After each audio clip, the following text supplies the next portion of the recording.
Hello and what is up, everybody?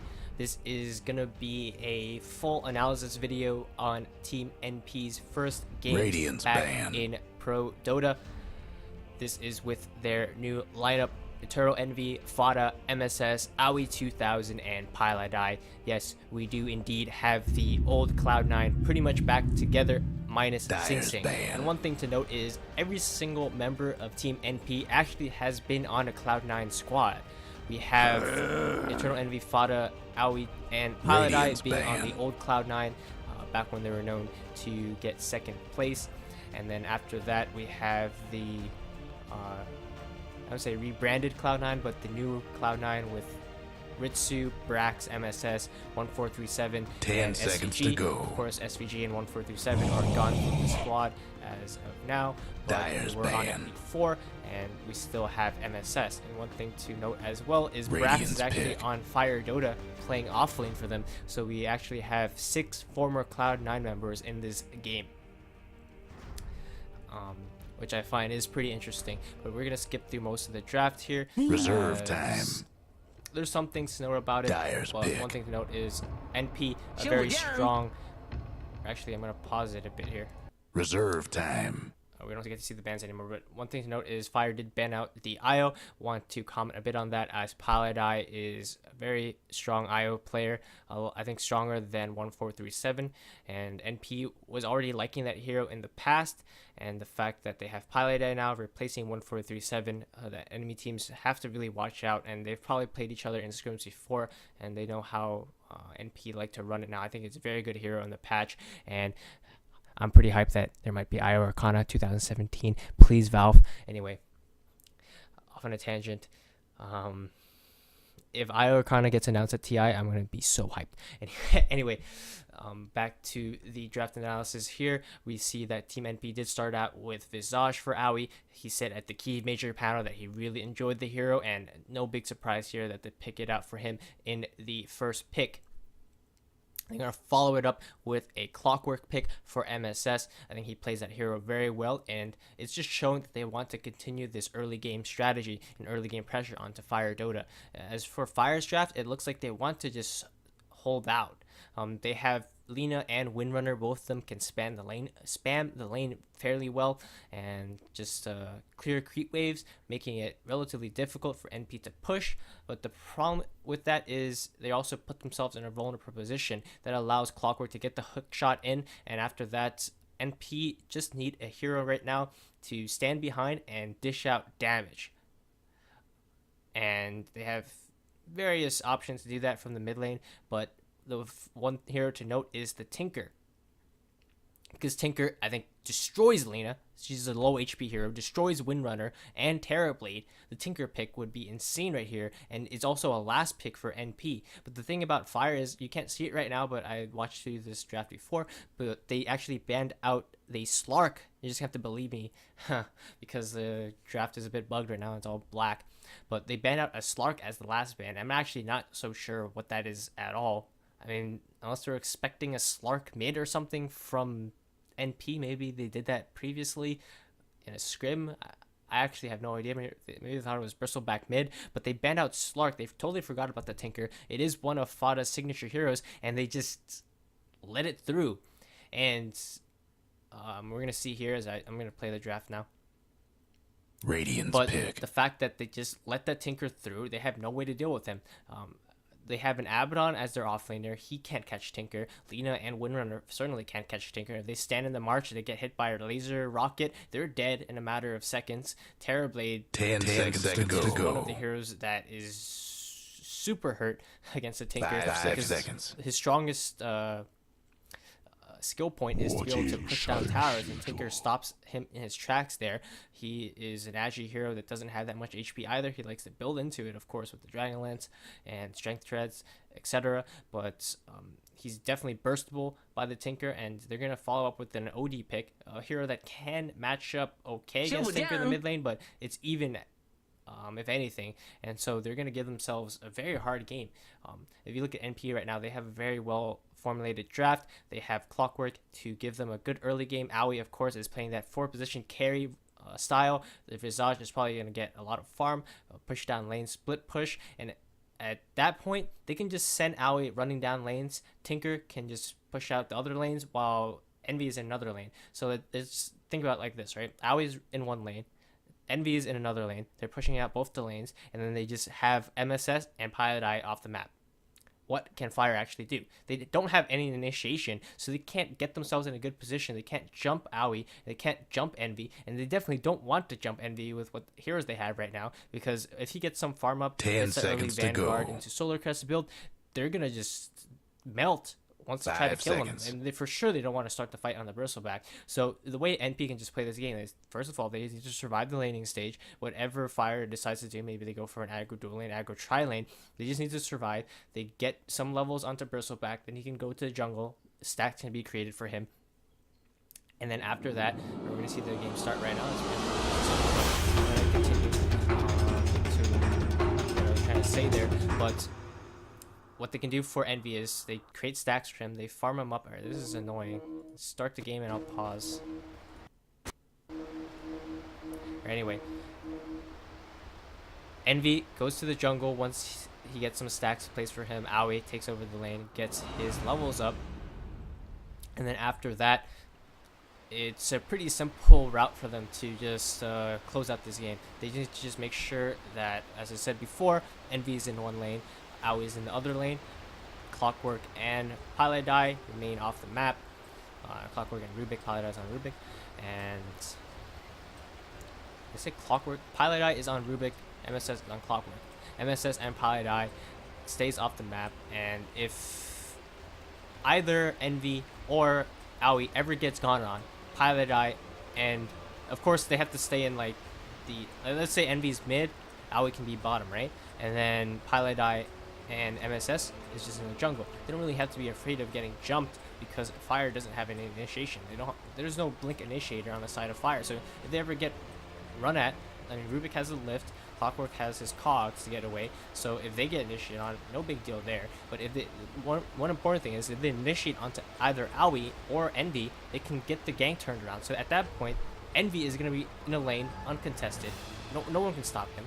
Aoi is going to be in another lane uncontested, no one can stop him, and then Tinker is just going to be able to push the third lane out. So that's NP being able to constantly put pressure onto two lanes, and Fire really has nowhere to go, nothing to do after that, and all they can do in this game is just to try to hold out, spam their spells. But at that point, NP is just getting further and further ahead. They're taking over more and more of the map, while Fire is just forced to play defensive. They have no option to play the game. And the only way around this to make sure that doesn't happen is if they win their laning stage extremely hard. And I have to say, extremely hard. They have to make sure that Brax dominates this off lane. And a couple kills is not enough. I did say NP's weakest point is probably their laning stage, especially in the early laning stage. But as long as they can survive that, they get to the point where Envy can just jungle, Vada can just jungle, they give the mid lane to Pilot Eye, they give the top lane to Aoi, they're going to get their farm up, and MSS is going to be able to take over the map. He needs to just make sure he gets his early levels up, and the bottom lane doesn't feed too much away to Fluff and Stuff as well as TC. Then as soon as he gets a level advantage, this Xena is going to be food for him. And we're going to play the game right now and see what happens in this early laning stage. I'm going to skip through the replay a lot to the different stages of the game that I did mention. I did comb through the screenplay before. Oh man, they just got some of that I first don't blood really have going. an idea of the timing of when things will be happening. So we're going to see that Fire does indeed start off with the first blood here on to Pilot Eye. They did get a kill in return, and this is actually something I want to see. I'm going to rewind a bit here. So I did Aoi. Oh boy, Morty! Somebody okay, just got I was wondering how he real got brave this over pull there. off, but it only was possible because what was that? Whitebeard blocked the creeps a bit, or he like aggroed the creeps a bit, so they were still in range for the pull to go off. And I think that was a very smart move by Aoi, realizing that was possible. Because this pull normally isn't possible. I mean, it is, but you can't stack and pull. But because Whitebeard held the creep wave here, he was able to get it off. And that's a very big deal that Aoi got that off, actually. He denied pretty much an entire creep wave. He only let one melee creep through, and he didn't clear any of these creeps, I don't believe, but it's going to be a start of them getting a decent level advantage in this lane. And so that's enough about this top lane, but to mention the bottom lane, the way that MSS played, I'm assuming he went for a cog block, so that's going to put the lane equilibrium farly in his favor. And one thing to note as well here is that NP actually blocked out the big camp as well as the small camp here. The small camp is still blocked. Stuff did fly out a sentry and managed to deward the big camp, but the way they placed the sentries, they made sure that one sentry cannot deward both. Because of that, there is no way for Fluff and Stuff to reclaim the creep equilibrium, and he's just picking up bounty runes right now. I'm sure that's decent gold, but he's giving MSS this lane.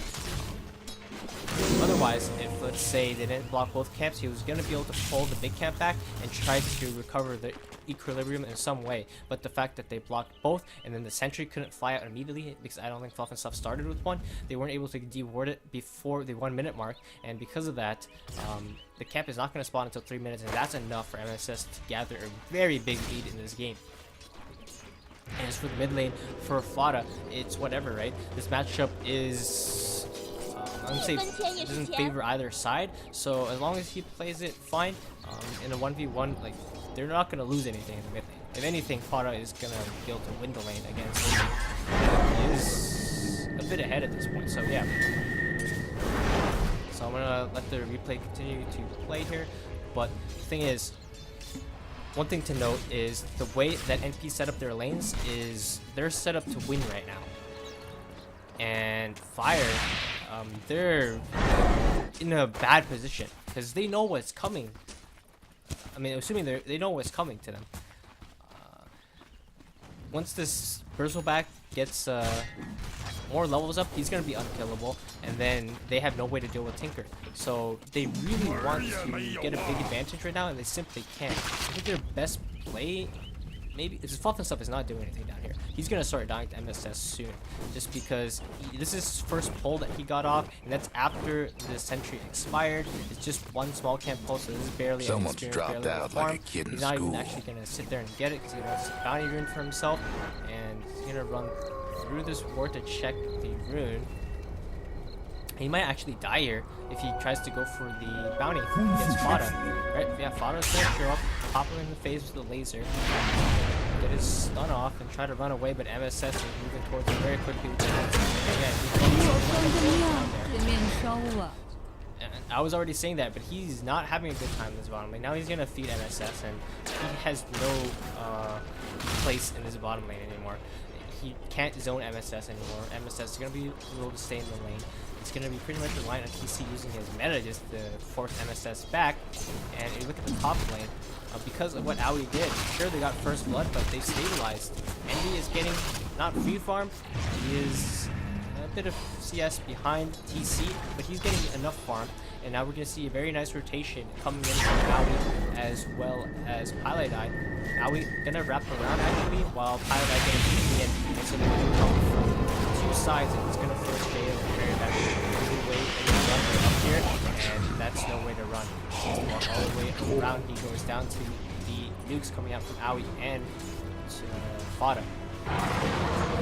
And alright, let's pause the game a bit and just look at the game situation. Right now, it's 5 minutes in the game. OD has already died. Fluff and Stuff has no place to be in this bottom lane. He actually TP'd mid to try to save OD, and he was too late. He probably placed a ward. He actually did place a ward here already, but I mean, it was too late. Aoi already came in for that kill. Now Envy is almost up to level 5. That's not the right picture because the game is paused, but MSS close to level 5 himself. So I'm going to do a bit of time speed. So we're going to see that Envy Guess what's is in a very happening good to position right now. And because of that, Fire, they have no chance to play this anymore. Look at Brax, he almost goes down there. And Broken Stuff still gonna stick around in his bottom lane, but he's only level 3 at 6 minutes, and that is the result of both these camps being blocked very early by enemies. He's gonna walk through this ward, and it's actually gonna spot out that kill for MSS. And alright, we're gonna pause it once again. We'll probably play at regular speed, but we're gonna see MSS. He's level 6 now. This ward placed out by NP. I think Pilot-Eye placed this ward. It spotted out Fluff, and he knew that Fluff was wrapping around through here. He came up and was able to cog him with the nighttime. Fluff and Stuff wasn't able to see him in time, and MSS gets that kill. He's level 6. Now Fada gonna be farming up the jungle, FireDota getting mid. This is what I was saying before. We're gonna assume that Envy is gonna go to the jungle soon, giving this safe lane to Owie. We're gonna play the replay once again. But the thing is, now Fluff is really, he has no other option but to just go top. He really can't be in bottom lane at all. No one can save him. If he ever gets caught out anywhere here, he's just gonna die to MSS. And he can't zone MSS out of the lane because MSS is just gonna kill him. He can't save Fluff. So he's gonna TP top, join with Brax as well as Whitebeard. And the thing is, Envy is leaving this game, or leaving this lane soon. So they're not going to be able to defend this farm too much, because at this point they still can, sort of. He's not the easiest kill in the world, but he's definitely possible to die until he gets his Vanguard and his sword. At that point, I would say he's impossible to kill. And so he's going to stick in there, get some farm for now. He's going to buy TP, and look, he's TPing out of the lane. He's already left the lane, and Owie is just going to take over and try to get his level 6. In the meantime, Fada placing out some FireDota placing out some more. Fada is farming up the mid lane. And you see MSS buy a smoke. He's looking to play aggressive, and between this this time until around the 15-minute mark, it's going to be fire and a lot of pressure. This is, once again, Brax is only level 4, about to hit level 5, and he doesn't have any initiation compared to MSS, and he's almost level 7. So Whitebeard all set up by this ward, and I think this ward, initiating also killing allowed him to D-ward ward placed by Fluff. So this ward already has set up 2 kills. It's also allowed them to get a D-ward, so that ward paying off incredibly. Sure, TC is still free farming, but it's a Terrorblade free farming against a Tinker. They don't care. Towers getting the business. Notice, and here, they don't care about TC at all. They're not rotating into the lane. They're not doing anything to stop him. They're like, sure, TC can have free farm, but he's not even going to take our tower. MSS stopping it with a rocket flare, pushing the creep wave back. Anytime the creep wave pushes him too far, Tinker can just push it back with his march. FireDota trying to get his level 6. He's done his job for his team. He's placed his wards up. This ward is super high value. He protected his safe lane in the early game phase, and now he's just gonna be able to get his level 6 while his team makes space for him a little bit. FireDota is, of course, gonna have to play the 6th position in most of these games with NP now that they have Owie on support, but he's used to it. Of course, this is how they played it with the old CLOUD9. And Owie just farming at the top right now. Looks like he will die to Jo, as Jo is gonna go with the long wraparound, try to get this kill. But one thing to note is Envy is just in the jungle. Let's speed up replay again. Die. Top towers. That's not too good for death. Well, MSS here gets another quick shot and kill Fluff. Radiant's bottom tower ain't a pretty sight. Dire's top one thing tower. to note is that Trouble if Fluff is out of this game, Dire's top tower's got one level top tower. Trying to get some farm. Radiant's bottom tower seen again. better days. He's level 8. And he's able to do so much. Radiant's Sure, TC is still pretty farming sight okay, right now. but as I said before, NP actually Radiant's don't bottom care. tower. They do not give a single crap about TC getting farmed. They know that their timing hits before this Terror plays really going to be a threat, and that goes very far in the game. They know that Fada is going to continue to get stronger because they have no way to counter this Tinker. And at that point, Terrorblade can't take these team fights against Tinker. Especially this free farm Tinker that's getting very good farm. Yeah. Fada is at the top. And I'm going to slow down the replay back to regular speed to watch Envy here. Radiant's bottom towers There's seen better 3 days. heroes on Envy. Count them. 1, 2, 3 heroes, and they cannot kill him. And this is before his Solar Crest. He just has half his treads, Medallion, and Vanguard. Imagine he has his Solar Crest. This OD is going to start to get mischance, and then at that point, I don't know how they're going to kill him at all. But right now, we're going to see that with the rotation coming in from MSS and Tinker, and I did say this before, where they can send Owie to one lane, they send Envy to the other lane. This time, they're actually in opposite lanes, but I mean, there's no threat to Owie at this point, because even if the TP heroes down here, how are they gonna catch him? They have to get a wraparound some way, and it is daytime, so he's gonna see them coming. He can just walk away, and in the top lane. They tried to go on Envy. He was pretty far out, but now we're gonna see what happens when they go on Envy. Oh man, this guy's dominating! JO, and he's gonna go down. Go down pretty low himself as well. Now the spam from Tinker. Double kill. Oh, man. Look, Whitebeard just TP'd in. He's already forced the back. He's below half HP. Spam rockets up. Wow, he gets the tower by himself in the bottom lane. Radiant's top tower's in bad shape. Envy gonna go down pretty low, and he's gonna TP out here. But Radiant's top tower's hurting. look at the game from Fire's perspective right now. What can they actually do? Because all NP have to do is they put Pilot Eye and they put MSS off the map. And then Fire, they see Aoi pushing out the bottom lane and they go on him. Because if they don't see MSS and they don't see Pilot Eye, they can come in to reinforce. And maybe they end up killing Aoi if they really get a nice initiation onto him. But then the Tinker TPs in onto either the Birds or the Wheat Lady and he just cleans up. TC, sure, he can continue as a farm, but he's not going to come online fast enough before NP just take over their entire game. They've only taken one tower so far, but at this point, this is where their strength is. They're going to hit their stride right now as you're going to see them play very aggressively with the Industry from MSS, and they're going to look for the most farm hero on the side of Fire right now. And look how easy and actually can't.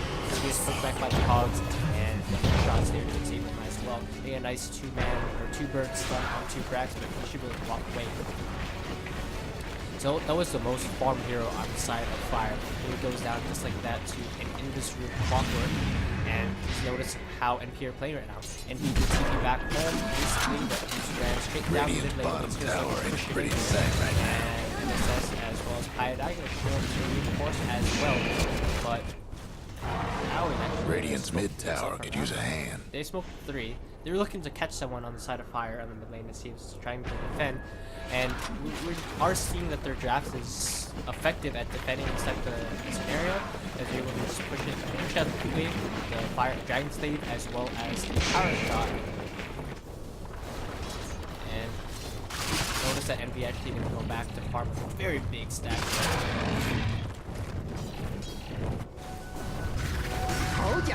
Aoi is just pushing out this bottom lane. He does not care. We're going to speed up the game a bit here. 2 times speed. Because NP is still trying to get their next couple items up. NP really wants Solar Crest and is able to pick it up. Aoi Trouble brewing around bottom tower. Solar Crest of his own. And the thing to note is that Aoi and NV not really going to play together until they're ready to commit to higher. Throughout this mid-game phase, they're mostly going to be split. The Dire might want to mind that Radiant's mid tower's getting banged up. Medallion. And of course, Medallion stacks with Solar Crest. They're finally going to get that top here. Oh, own it! Wubba lubba dub dub! Radiant's mid tower's coming apart. Just notice NP right now, they're taking over the map. We're going to keep it on Radiant's mid tower could use a hand. Structures must have been fortified. Radiant's bottom tower seemed better pretty easy for NP at this point. NP is so far. Radiant's mid tower's in trouble brewing at Radiant's bottom tower. For Fire at this point, Tinker's giving them a very hard time. And Envy just running around without a care in the world. Now he's just doing Radiant's the mid same, tower's coming apart. Radiant's mid tower could use a It's hand. weird seeing Pilot Eye and MSS in the top. Pick off, but it's not going to work out. And Oh jeez, it's a killing spree! Morty. I actually have no idea why Fire did not ban Tinker. It's actually insane. But this game is not over, but it's pretty much over.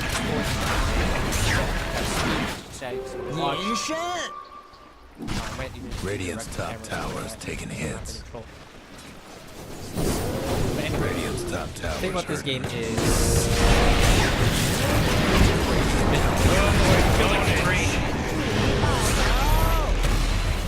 T-Fi's gonna break out here for Killing spree, whoa! they're gonna be one trade, and he's untouchable with his MSS, but the way Fire drafted themselves with this lineup, they don't have any way to deal with Envy or Fada. And because they didn't win the laning stage to a point where they can snowball off of pushing towers, which is their only play. If you look at the lineup, they're good at pushing towers. They're Radiant's top technically good at tower is taking hits. with the double spam coming out from Lina as well as Wind. They even have OD Aura there, so when they spam their spells, they get the mana back. But the thing is, NP have that clock already, and it was picked in the second pick. So if the heroes get caught out with the rocket flare, you're just gonna get hooked, and Tinker showing up with the rockets and the laser, you're not gonna defend any longer. And sure, you can pick good wave clear heroes, but if you're not able to just initiate on NP in any way, you can't stop them from pushing.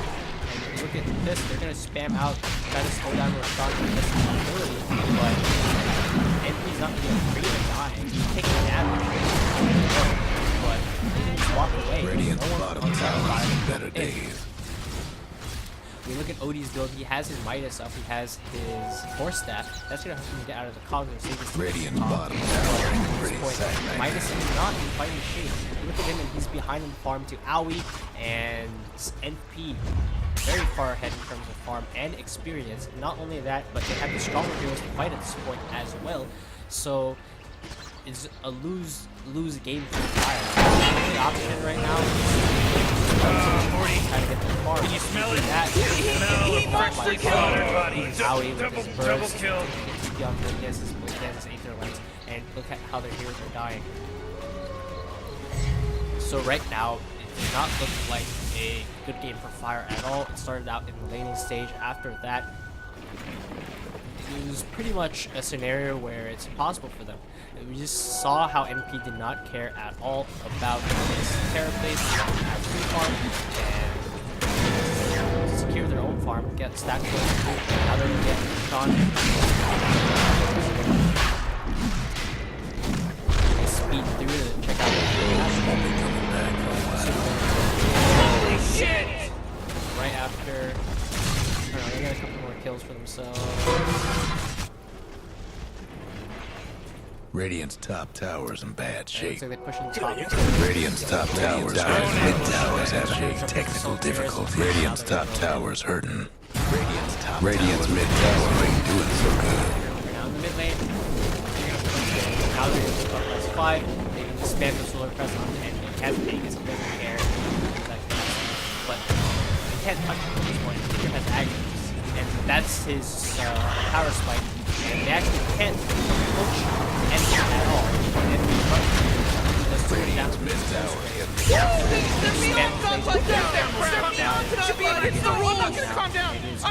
So MP take this game 1 against Fire, and Radiant's mid range ain't looking so hot.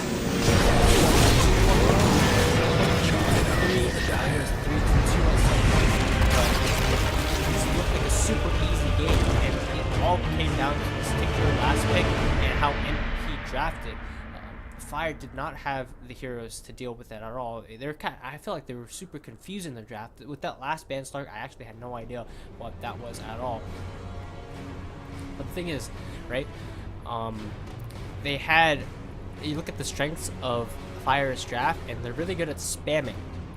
They're pretty good at pushing with the Terror Blade as well as the Abaddon, and their strength of their lineup is just to group up and then have the enemy team go onto them.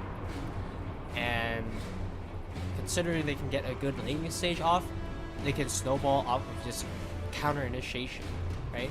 If NP try to go in, they can get like a nice Dragon Slave or Light Strike Array, Shackle Shot. They can save people with the Abaddon, and they just man up and win fights like that. But NP, they weren't playing that game. You never saw NP ever just go straight onto Fire and just 5-man, right? They didn't do that.